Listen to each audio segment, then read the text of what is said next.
Hello friends, welcome to JP இல்லம். இன்னைக்கு நம்ம இந்த வீடியோவில் என்ன பார்க்க போறோம்னா ஆலூ சீஸ் ஃப்ரை எப்படி செய்யலான்றதை பற்றி தான் பார்க்க போகிறோம். அதுக்கு முன்னால் நம்ம சேனலை இன்னும் நீங்கள் சப்ஸ்கிரைப் பண்ணலன்னா சப்ஸ்கிரைப் பண்ணுங்க, பக்கத்தில் இருக்க பெல் பட்டனை கிளிக் பண்ணுங்க. 2 உருளைக்கிழங்கு எடுத்து வச்சிருக்கேன். இதை தோல் எடுத்துட்டு சின்ன சின்ன பீஸாக கட் பண்ணிக்கலாம். நான் நம்ம சேனலில் ஏற்கனவே ஆலூ சாஸ் ஃப்ரை அப்படிங்கிற ரெசிபியும் கிரீன் பொட்டேட்டோ அப்படிங்கிற ரெசிபியும் கொடுத்துருக்கேன். அதோட லிங்கை நான் ஐ பட்டன்ல வைக்கிறேன். நீங்க கண்டிப்பா அதை போய் பாருங்க. ரொம்ப டேஸ்டியா இருக்கும். நீங்க அந்த ரெசிபியை உங்க வீட்டுல ட்ரை பண்ணி பாருங்க.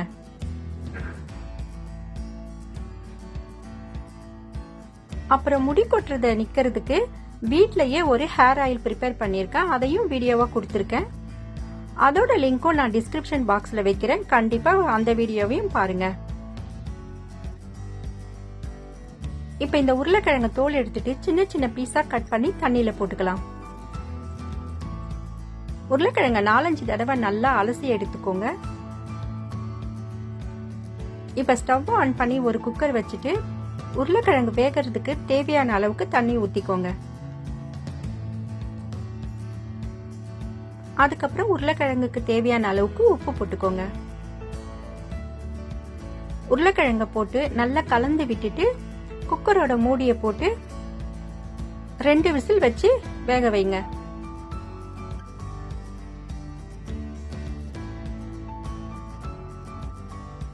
ரெண்டு விசில் வந்ததுக்கு அப்புறம் பார்க்கலாம். இப்போ பிரஷர் அடங்கினதுக்கு அப்புறமா நம்ம ஓபன் பண்ணி பார்த்தா உருளைக்கிழங்கு நல்லா வெந்திருக்கு. இத தண்ணியை வடிகட்டிட்டு ஒரு பாத்திரத்துக்கு எடுத்து வச்சுக்கலாம். நம்ம சேனல்ல வீட்ல இருக்கிற பொருளை வச்சு செய்யக்கூடிய ஈஸியான ரெசிபிஸ் நிறைய கொடுத்துருக்கேன். அதை நீங்க மிஸ் பண்ணாம பாருங்க. எல்லாத்தோட லிங்க்கும் நான் டிஸ்கிரிப்ஷன் பாக்ஸ்ல வைக்கிறேன். அப்புறம் நீங்க நம்ம சேனலை மறக்காம சப்ஸ்கிரைப் பண்ணி வச்சுக்கோங்க. அப்பதான் நான் போடுற வீடியோ எல்லாத்தையும் நீங்க மிஸ் பண்ணாம பார்க்க முடியும். இப்ப உருளைக்கிழங்க ஒரு மேஷர் வச்சு நல்லா மேஷ் பண்ணி விட்டுக்கோங்க. சின்ன சின்ன கட்டி கூட இல்லாம நல்லா மேஷ் பண்ணிக்கோங்க. அப்படி இல்லைன்னா உருளைக்கிழங்கு ஆறுனதுக்கு அப்புறமா நீங்க மிக்சில அடிச்சுக்கோங்க. இப்போ 2 ஸ்பூன் மைதா மாவுல கொஞ்சமா தண்ணியை ஊத்தி கரைச்சி வச்சுக்கோங்க.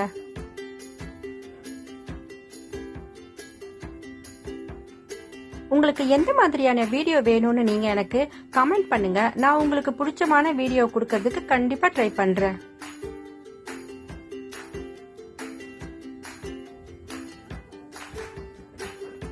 இப்ப நம்ம மேஷ் பண்ணி வச்சிருக்கிற உருளைக்கிழங்குல மசாலாவெல்லாம் போட்டுக்கலாம். 3 ஸ்பூன் கார்ன்ஃபிளவர் போட்டுக்கிறேன். 1 ஸ்பூன் கரம் மசாலா தூள், 1.5 ஸ்பூன் காஷ்மீரி சில்லி பவுடர் போட்டுக்கிறேன். நீங்க பச்சை மிளகாய் வேணும்னா கூட போட்டுக்கலாம். அதுக்கப்புறம் ஒரு பெரிய வெங்காயம் பொடியா நறுக்கி போட்டிருக்கேன். கொஞ்சமா கொத்தமல்லியை பொடியா கட் பண்ணி போட்டுக்கலாம். இந்த வெங்காயம் மசாலாவுக்கு தேவையான அளவுக்கு மட்டும் உப்பு போட்டுக்கோங்க. நம்ம ஏற்கனவே உருளைக்கிழங்குல உப்பு போட்டு வேக வச்சிருக்கோம், அதனால பார்த்து சேர்த்துக்கோங்க. இப்ப எல்லாத்தையும் நல்லா கலந்து பிசைஞ்சு விட்டுக்கோங்க.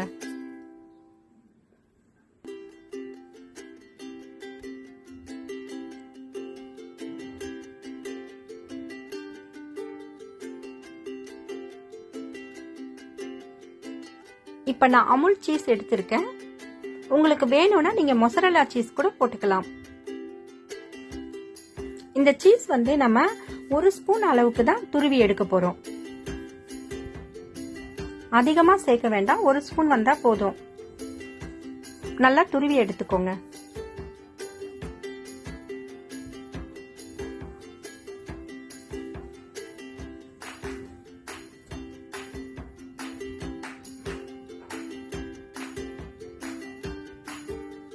இங்க பாருங்க, இது 1 ஸ்பூன் அளவு தான் இருக்கும்.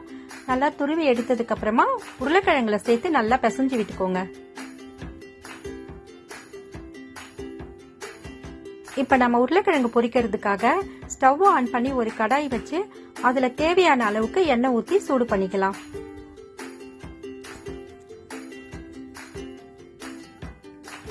பிசைஞ்சு வச்சிருக்கிற உருளைக்கிழங்க இந்த மாதிரி நீங்க நீளமான ஷேப்ல பிடிச்சு வச்சுக்கோங்க. அத இந்த மைதா கரைச்சி வச்சிருக்கிறதுல முக்கி எடுத்துட்டு பிரெட் கிரம்ஸ்ல நல்லா புரட்டி எடுத்துக்கோங்க.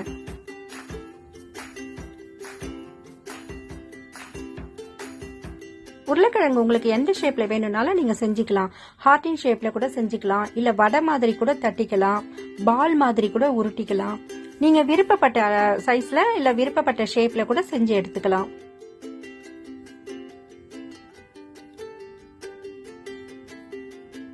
இப்ப எல்லா உருளைக்கிழங்கையும் இதே மாதிரியே நீங்க செஞ்சு வச்சுக்கோங்க.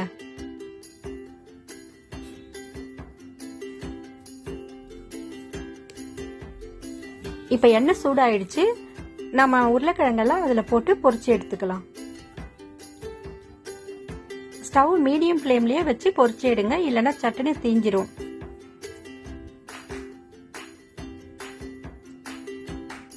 எல்லா பக்கமும் நல்லா திருப்பி விட்டுட்டு வேக வைங்க.